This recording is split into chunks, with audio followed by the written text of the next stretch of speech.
Welcome back to Ohio Counseling Conversations, the official podcast of the Ohio Counseling Association, bringing you updates and conversations from around the state. On this episode, we are joined by Dr. James Hightower, a professor at the University of the Cumberlands in the School of Social and Behavioral Sciences, and president-elect of the Greater Cincinnati Counseling Association, where he has served as a board member since 2015. He is also a member of the Ohio Counseling Association's Diversity, Equity, Inclusion, and Cultural Dignity Committee. As a counselor educator, his teaching interests include multicultural counseling, group counseling, clinical supervision, ethical, legal, and professional issues in counseling, substance abuse, and theory. His research interests include cognitive development of early childhood through adolescence and the application of metacognition by students pre-K through 12. He is also interested in the biopsychosocial perspective of addiction. On this episode, we discuss the importance of advocacy, understanding accurate history, especially as it pertains to the United States and populations that have been historically marginalized, and how we can work toward change. And as always, I'm your host today, Dr. Marisa Cargill, a counselor at Cuyahoga Community College and counselor educator at the University of Akron. Let's dig in.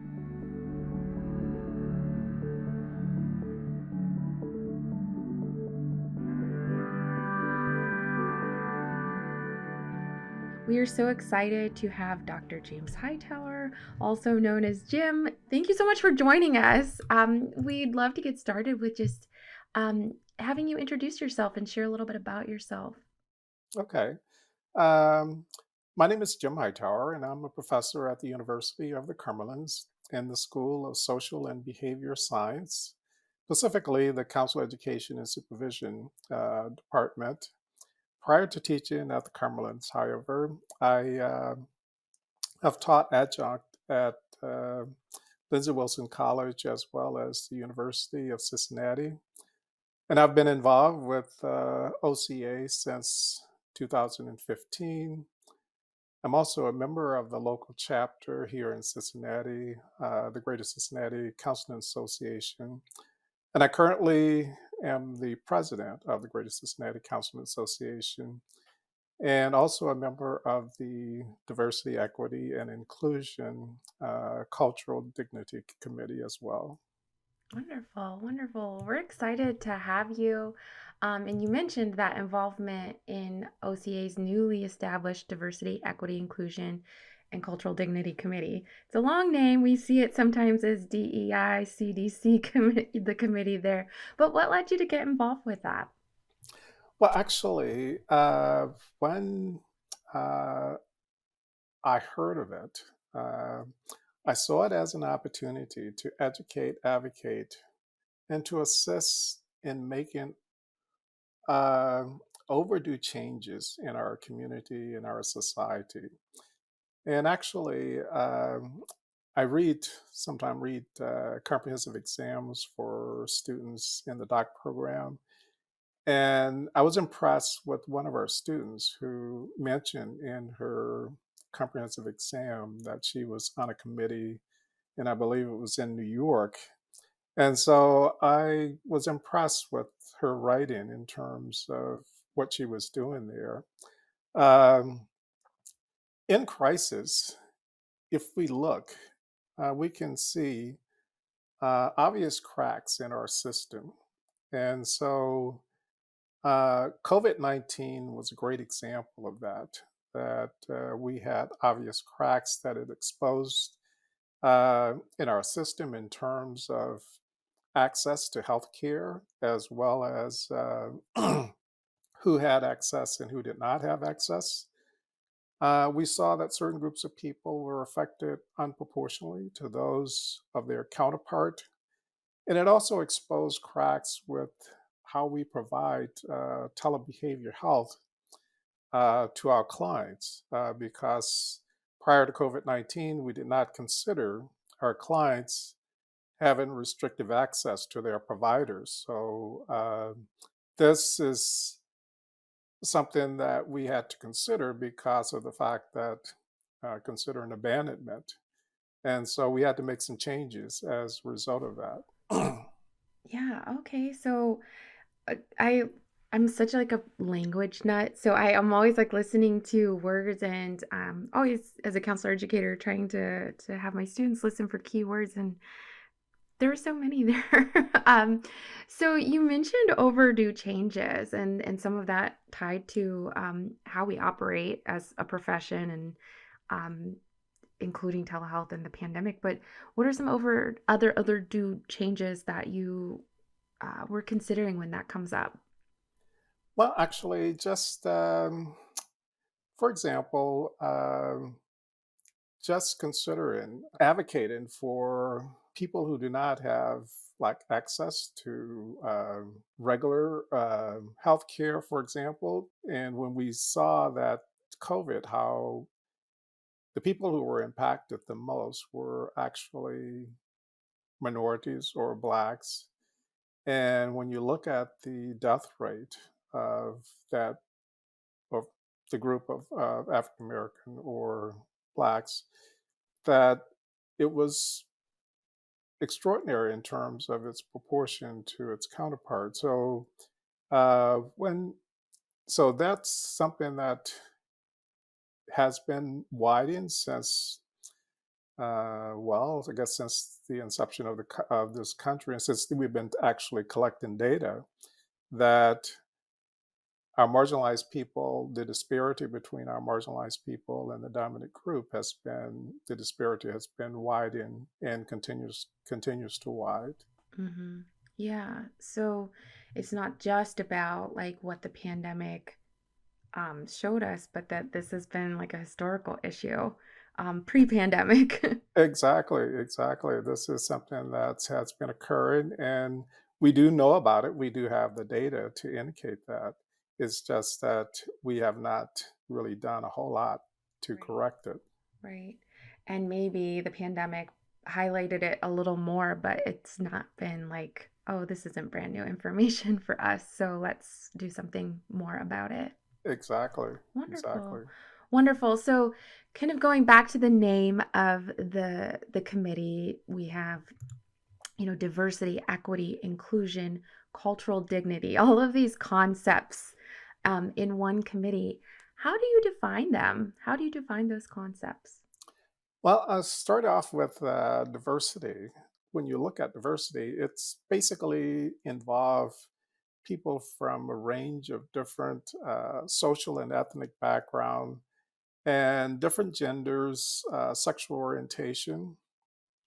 And when you look at diversity from the basic uh, state, that is, when you look at it in terms of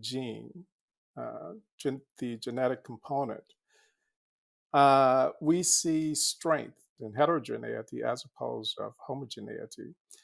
And so when you look at it that way, when you see people, uh, you are breeding the same gene over and over again, which we call inbreeding, you see that it weakens. And so when it does, you start getting maladaptives or deformatives as a result of that. We can actually also generalize this to different groups of people with different perspective. That is, everyone who have the same same idea. Uh, there is no room for innovation if you have people who basically think the same way, have the same ideas. We leave little room for innovation. There's power in individuals who are, when you brainstorm and come up with the best idea for all, rather than just for a few people who are thinking the same way. Yeah, it's like we don't want that group think, and that when we kind of use the analogy of like what happens when there's too many of the same thing, it becomes a weaker system. So, yeah, there's power in diversity. Um, what about those other concepts of equity, inclusion? Well, actually, when we look at equity, we see that equity basically take on the term fairness and justice. And we see that justice is also a part of our principles that overarches our code of ethics. So justice, we we recognize that not everybody starts from the same point or place. And we have to acknowledge the fact that there are some imbalances depending on the person's of origin. And the aim is to be fair. And sometimes we have to make adjustment in when we talk about equity. For example, let's say have an education system that you want to include everybody, uh, then a person with a challenge, whether it's physical or other kind of challenges, that sometimes you have to accommodate. And this is sort of similar to what when we talk about in our ethics, we talk about boundary crossing, and we use the example of having a bubble that may extend to the person's needs. However, this is different from that because when you're doing boundary crossing, you only want to do that one time because you don't want to make a habit of that and therefore create some sort of slippery slope. But with equity, you want this to be sustained so that the person, you can accommodate that person and that person can be uh, successful in overcoming whatever challenges that he or she may have.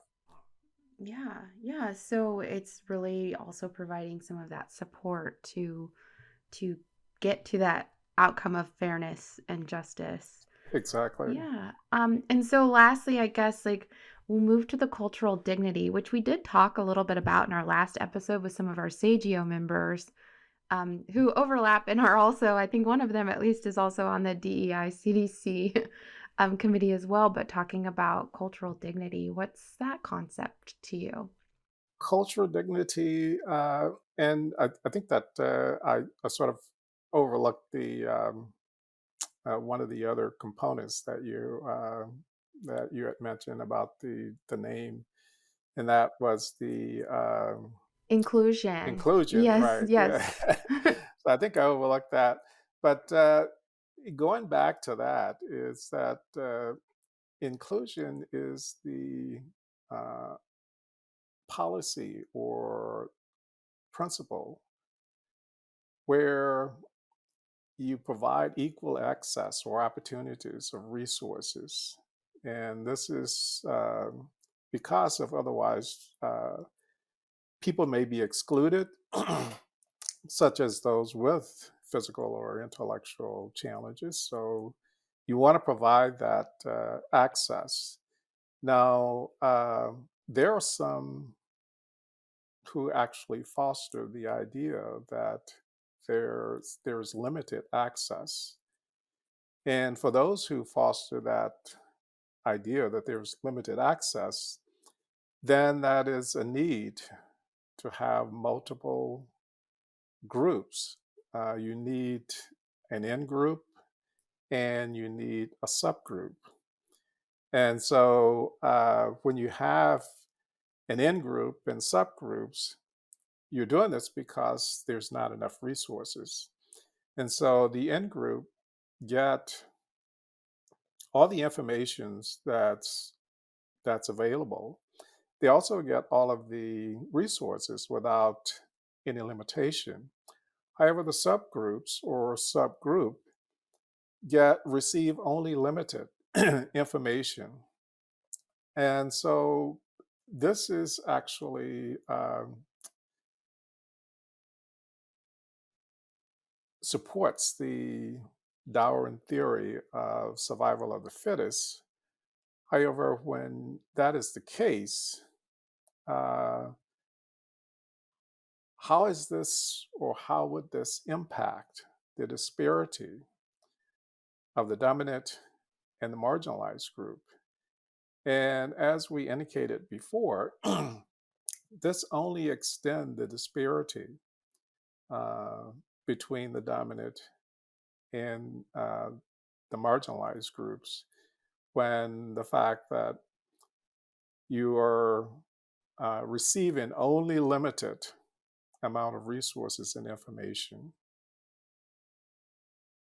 Yeah, so it sounds like this links really closely to equity because of the access and who's given what and trying to support the fairness. And so I apologize. I didn't mean to No, no, look no, no. over that. I think That's when I asked it before, I mentioned both of them. So I thought your response might include that. But that adds a little more, no, I think, explanation and clarity. So thank you for correcting me there. no, no, Yeah. no. So, like I was mentioning, we did talk a little bit about cultural dignity in our Pride episode, but we know that extends to other cultural dimensions or identities and intersections of those. So, can you talk to us about what cultural dignity means to you? Sure. Actually, that means actually having pride in the things that, like, having pride in the things that each culture offers, because there will be strength in different cultures, and we have to recognize the fact that we're not all the same. And if we can accept and take advantage of the strengths that one culture offer and actually values that, then we can all be better off for the fact that this person, we can learn from people from different backgrounds. And so I feel like it goes back to your original, the first word, diversity, of like there's strength in this, and letting people be who they are and bring their elements of their culture to the table. So that's awesome. Thank you so much. Um, Moving into a little bit of a similar topic in terms of DEI initiatives, what awareness, like, or insight do you wish folks knew more about so that they would understand why these initiatives are so important in our organizations or institutions? Well, actually, we should ask ourselves the question of how do we get here in the first place? And so, why do we need an organization or an office like diversity, equity, and inclusion? To state the obvious, that is, some have been discriminated against for the advantage of others from the inception of this country. And so this is one of the reasons that we need accurate history. I think you mentioned about historical perspective from at the beginning. And we do really need accurate history when we are talking about the importance of a subject such as this. Uh, Much of the history that we have come to know have, especially when it has to do with marginalized or African American, have whited out the or erased the contribution that many marginalized or African American has made in this country. So when you look at, for example, such when you think about people like for in the medical field and who've made contributions, and if we say, well, who separated the first whole blood system to have packs, red packed cells and plasma, uh, it would be hard for someone for the average individual to come up with the person who actually did this, who is Charles Drew, who is an African American. And basically, not only that, he did extraordinary amount of work in blood bank in terms of actually distributing it to during the war to make sure that people had adequate blood for blood transfusion, and even in advocating because his knowledge of the blood bank and the blood banking system. His knowledge about this, he advocated against what was proposed to him. That is, at the time, that blood had to be labeled in terms of whether it came from a black person or a white person. So they would not, a person who was of the dominant culture would not receive black a blood from a black person.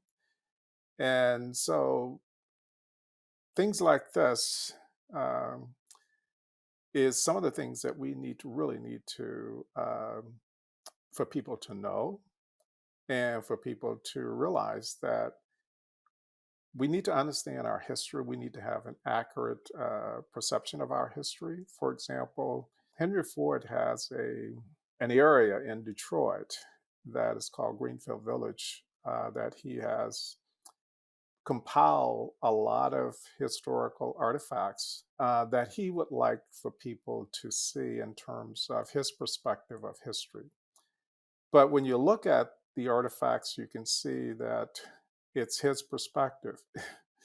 For example, he has Thomas Edison Lab. And even though Thomas Edison invented the light bulb was not successful until Louis Latimer invented the filament, the carbon filament, that actually caused the incandescent bulb to actually burn for a while. So there's no mention of that, but that's his perspective of history.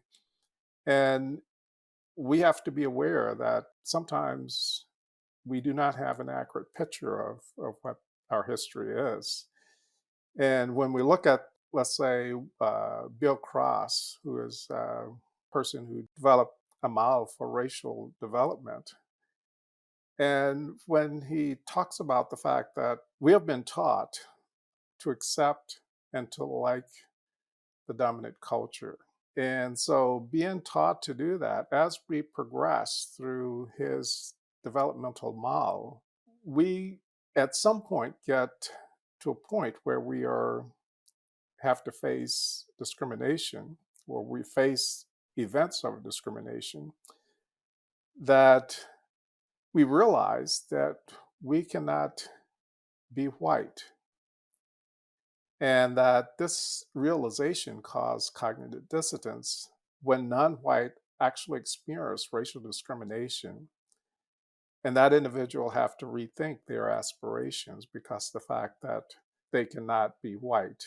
And this is actually when people are in that first stage, or what is called the encounter or pre-encounter stage of racial development, that they are being taught that white is right, black is wrong.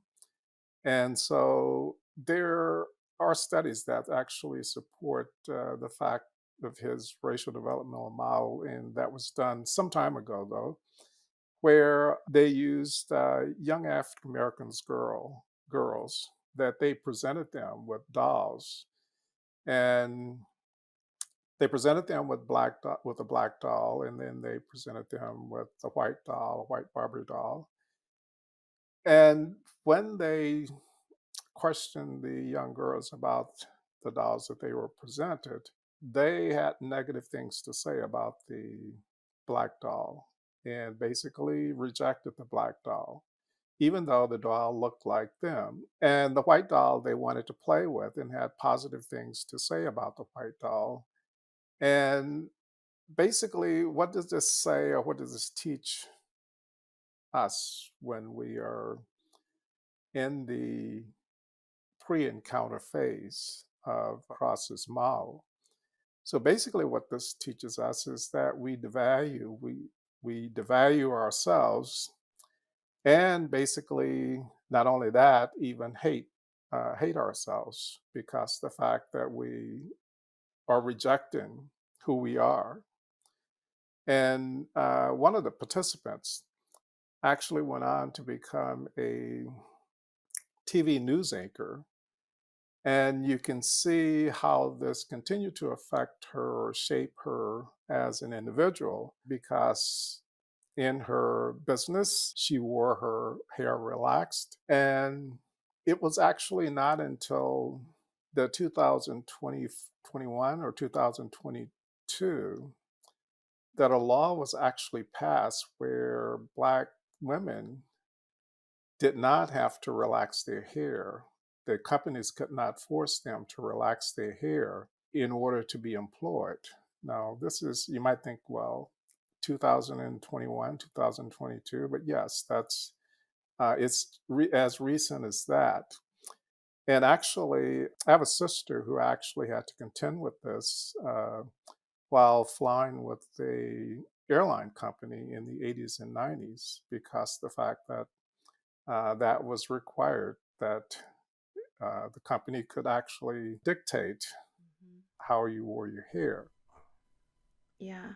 Yeah. So accurate history, it has such a large umbrella, because what I'm hearing you say is like we have been taught, all of us, that like what is air quotes right, and that has presented a lot of problems because it's inaccurate to the development of our country, and that it has a really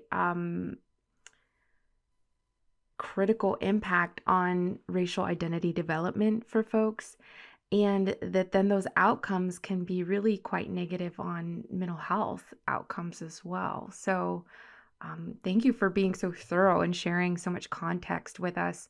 And actually, yes, and actually, when you look at even in I think it was after 2011, when you look at the fact that how people of marginalized or people of color have to deal with the different changes. For example, we know that there are some cultures that wear headgear, the female does, and that's something that the culture have imposed on themselves. And after 9/11, at some point, we had decided that they can no longer honor their culture and wear their headgear, that they had to show their hair. And so thankfully that didn't last for long, but that was one of the uh, uh, starting point where we can now change how people have to honor their culture because it's not important when it comes to living in America. Yeah, that there's such a large societal impact that it doesn't take into account the the history, but also the diversity that could strengthen us. Exactly, Yeah, exactly. yeah. Thank you so much for sharing all of that. To contextualize things for uh, not just counselors, but for clients and community in general, a lot of people struggle with understanding the difference between equality and equity. How would you define those terms? I know we talked about equity a little bit already in terms of fairness, but how do you define them together and then identify those differences between the two? Well, when we talk about equality, and that is, we look at how people or how groups of people, the sameness that actually that exists between a group of people or different groups of people, at least one aspect of that has to be sameness, which means that you provide the same to all. The same rule apply to all. For example, if you are a person at a track meet, you would not put a class A person up against a class B or C. So you want people running in the same class, or you would not want a professional running against a high school student. So therefore, you would put all high school students that are of the same class. And then the same rule for running that race would apply to everyone of that group.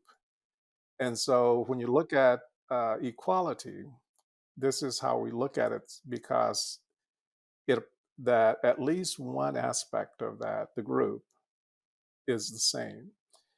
When we look at equity, however, we recognize that this do not everyone do not always start from the same starting point, and so we have to make adjustments. For example, would use horse racing, for example. Some horses are considered much better, so they may be put in a race, but then they have to have a handicap, which means that they have to have a certain amount of weight to balance out that horse's ability to run the race faster. So when you look at that, so you are basically taking into account maybe one person's challenges as well as the ability of others, and that they do not start from the same point or have the same perspective. Mhm. Yeah, yeah, and whenever I think of that, I always, it's a common image, it may be even in textbooks, but a common image I've seen online in a lot of different platforms of when you talk about sameness, that equality is like giving everyone the same like booster to like look over the fence, and they all have a booster that's only like 12 inches high, and then equity is taking into account the height of the individuals to say like how would they actually all be able to see at the same like horizon. Exactly. Ohio Counseling Conversations was created to support the sharing of information for OCA members and counselors in Ohio. So, we are excited to share news about your ability to create public service announcements, or PSAs, for the podcast. If you or your division, chapter, or committee would like to announce an upcoming event or continuing education opportunity on the podcast, you can fill out a form available on OCA's Linktree, also linked in the show notes of this episode. There are guidelines about when to submit to ensure your announcement appears on the next episode, and information about the length of your announcement. If you have questions, feel free to reach out to the podcast team at ohiocounselingconversations@gmail.com. We look forward to hearing from you soon.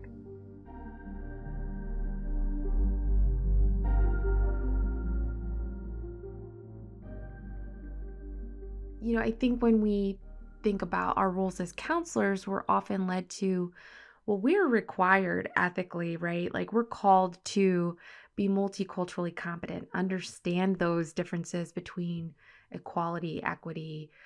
But how can counselors, from your perspective, hold up the values of diversity, equity, and inclusion? Well, actually, when we look at that um, theoretical framework that Rats and all develop for counselors, the map that we have to become competent counselors, basically the purpose of that is to move people from what is called a state of disconsciousness to a state of consciousness.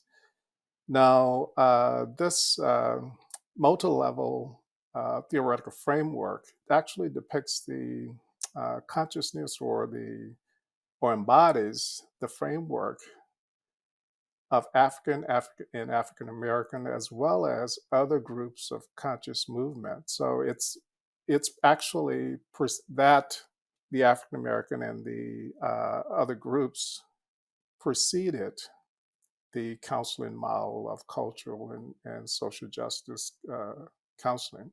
So it's preceded that model.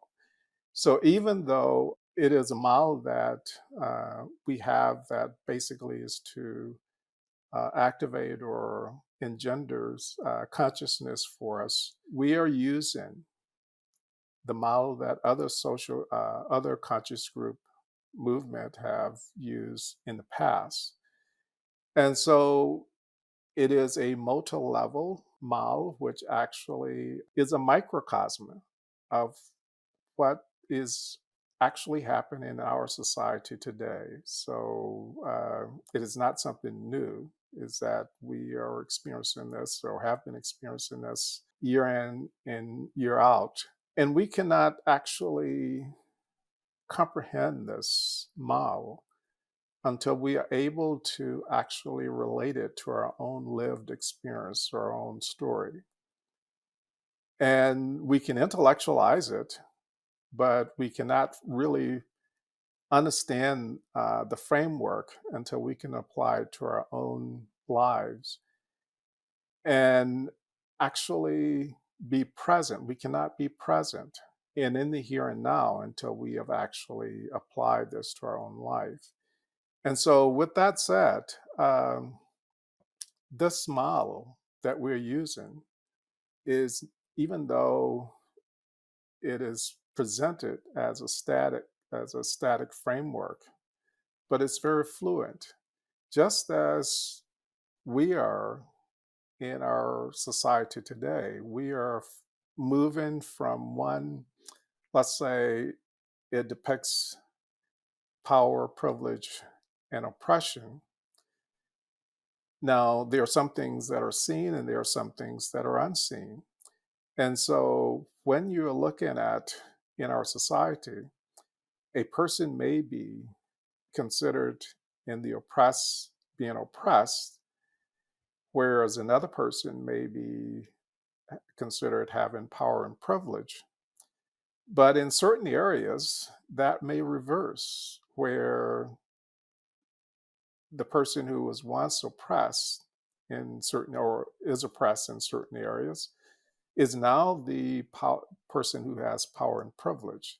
And this is the way that our counseling relationship with our client actually occurs during our session, is that we are moving from one domain to the other in terms of, or dynamics to another in terms of having power, or the privileged counselor, the marginalized client, and the privileged client and the marginalized counselor. So we are moving all the time, and that we as counselors need to be able to recognize the value of our clients in terms of what they have to offer in terms of strengths. For example, when teaching, you will hear a lot of students say that, well, I need to meet my client where they are. Well, what does that mean? And usually it means to them that they always have to go down a level to meet their client. However, we have to understand that sometimes our clients are more advanced than we are. For example, we may be, if you take, for example, Bill Cross racial development model, some client may be more racial developed than the counselor. And so you don't need to go down to meet that client. You may need to stretch in order to meet that client where he or she is. Mm-hmm. Yeah, that requires a step up on the counselor's part. Exactly. Wonderful, wonderful. So, the counseling field is predominantly white women. And so, we recognize that people from other backgrounds probably have very different experiences as counselors and counselor educators. What has your experience been as a Black man in counseling?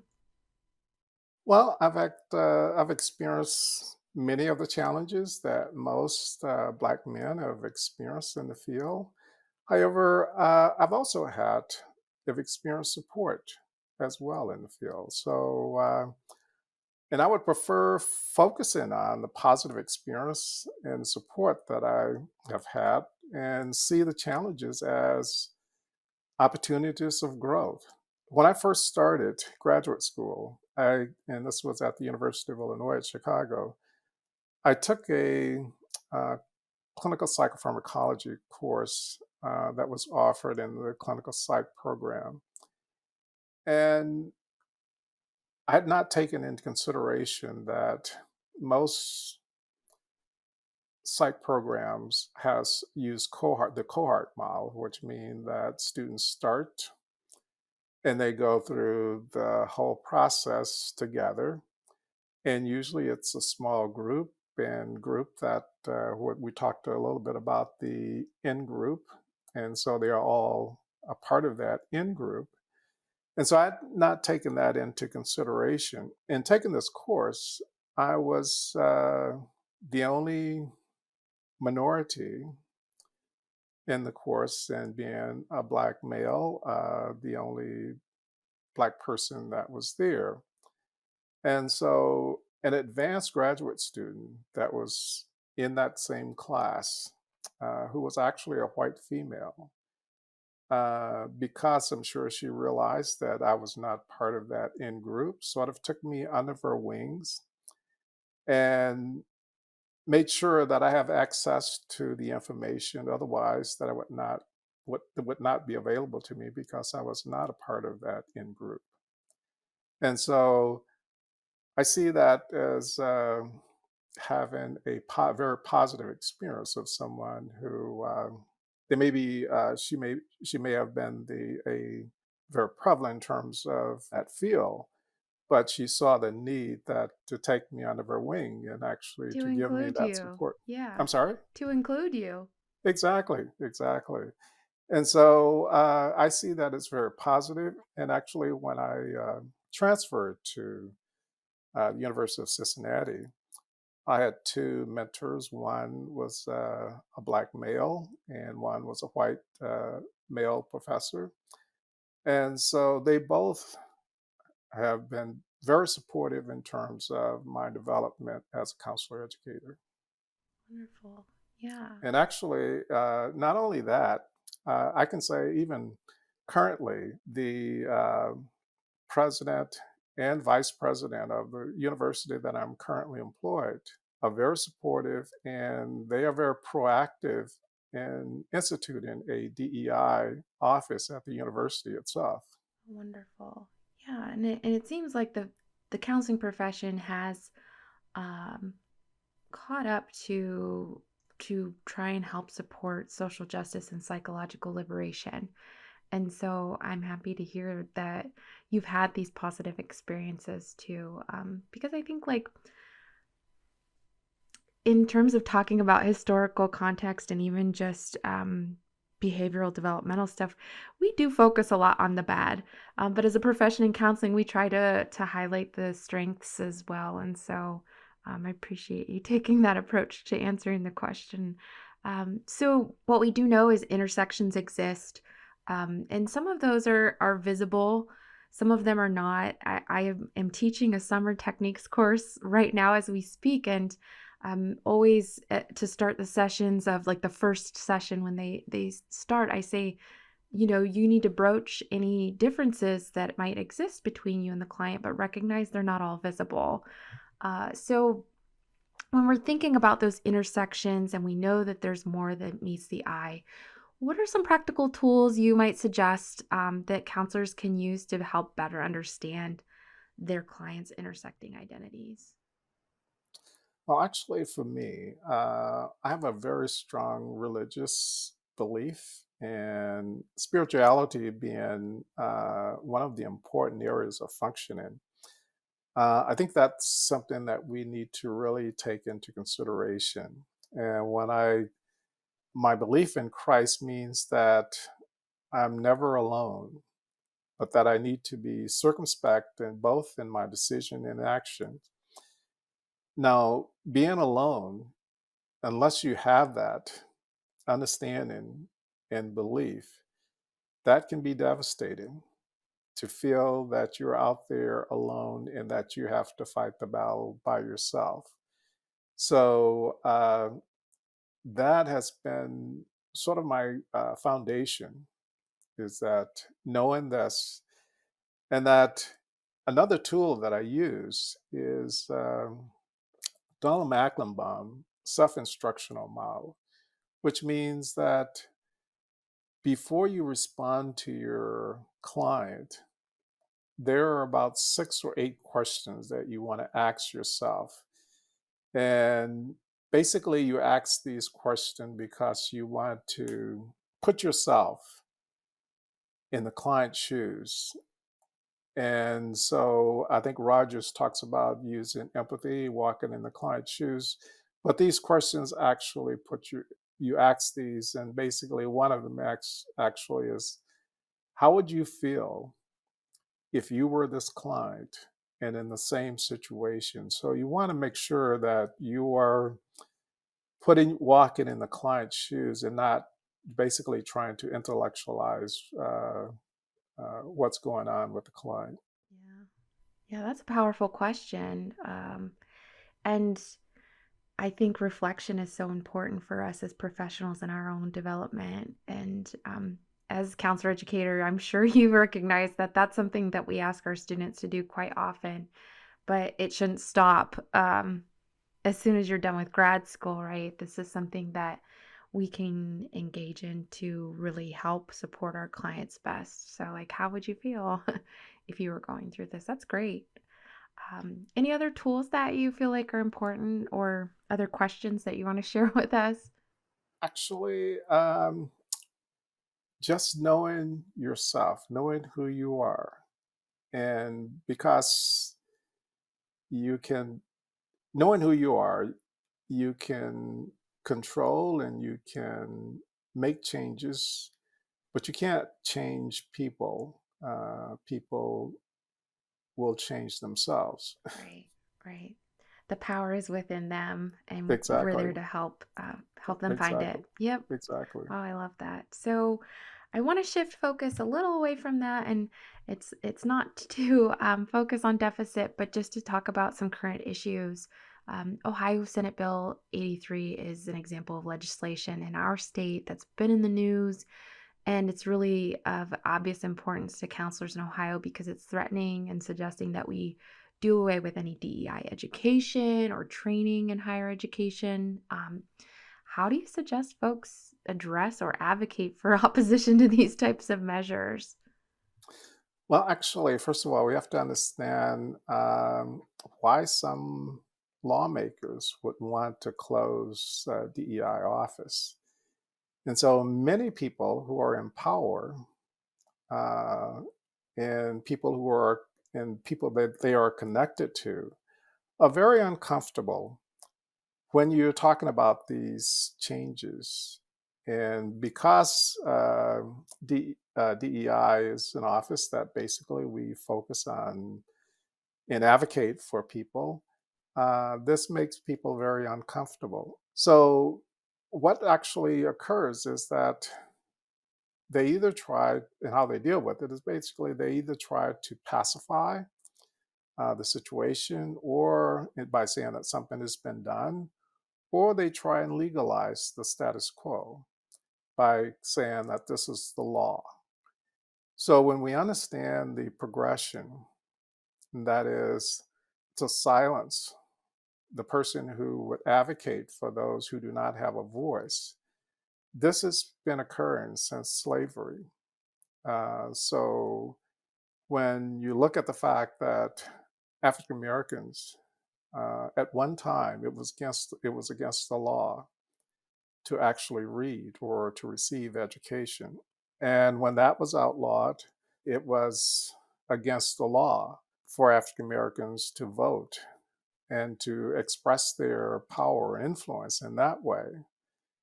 And so when that was outlawed, what has happened since then is that how you squash or reduce the power or the voting power of African American is that you redistrict or dilute the African American influence by redistricting. And this has happened not only with individuals, but also with groups. For example, and globally, when Nelson Mandela was leading the movement in South Africa, it was believed that by incarcerating him, they would squash or minimize his influence. And since that didn't happen, they actually offered him his freedom if he would just go away and leave the movement. Now, that didn't happen either. So sometimes we have to make sacrifices, and sometimes we have to take risk, uh, especially when we are the voice of those who do not have a voice. When we look at the death of George Floyd, he served actually as his death actually served as a catalyst for this movement that we are now currently in. And shortly after his death, we could see that when we would listen on the news, that many of the people who would talk about his death would be very careful not to say that it was a wrongful death. And it was only until a very powerful individual who is a CEO of one of the most well-off banks, Jamie Dimon, was doing a public interview.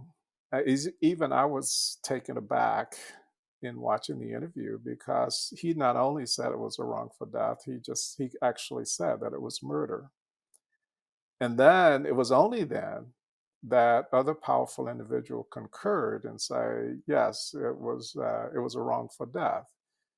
And so he was a person who actually took a risk to advocate for people who did not have a voice. He didn't really have to do that because he pretty much had everything that, or has everything that he needs. But he did. He took a risk and advocated for the person who did not have a voice. Now, in terms of how do we try to ameliorate the situation, is that we first have to educate ourselves and our clients in terms of the laws that are being instituted that is affecting our well-being. So when we understand that these laws will affect us and that we have power and that our power start with voting. Mm-hmm. Mm-hmm. Yes, yes. That's incredible advice, and as much of this episode has been like some great historical context to why we have to advocate. And as people of privilege, even with all of our intersecting identities, we maybe have a place of more power in that we are the professionals who kind of understand its impact, and that this would impact our profession pretty significantly, the passage of this Senate bill, but that we have that voice that we can help It supply. actually, yeah, and actually, it's, and I guess that the Senate bill is proposed. However, there's a bill that's already passed, and I think it's Texas, that to basically eliminate all the DEI offices that's in Texas. Yeah, I think there might be one in Florida as well. So Yeah. it's, we're watching some of the other states to see impact, but hoping that we can be loud enough with our voices to prevent that from passing in Ohio. That's um, great tools to use that voice that we have.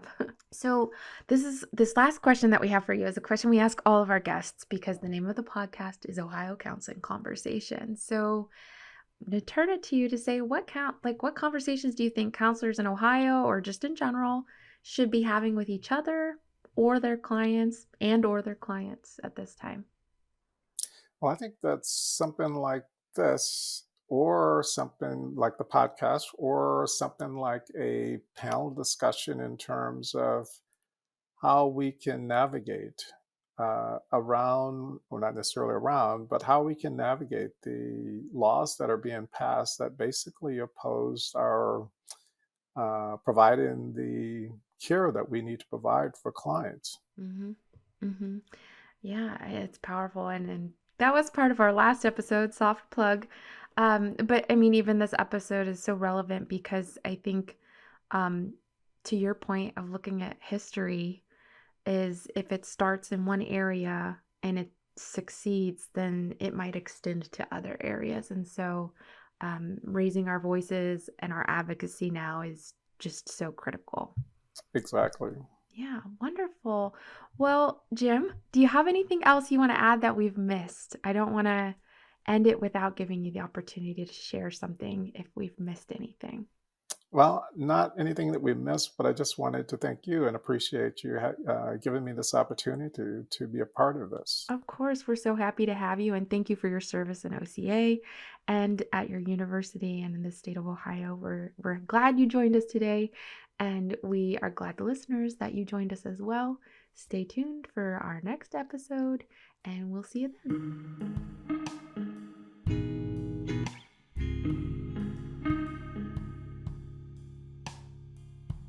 Ohio Counseling Conversations is on a mission to make this podcast meaningful to you, and we can't do that without your help.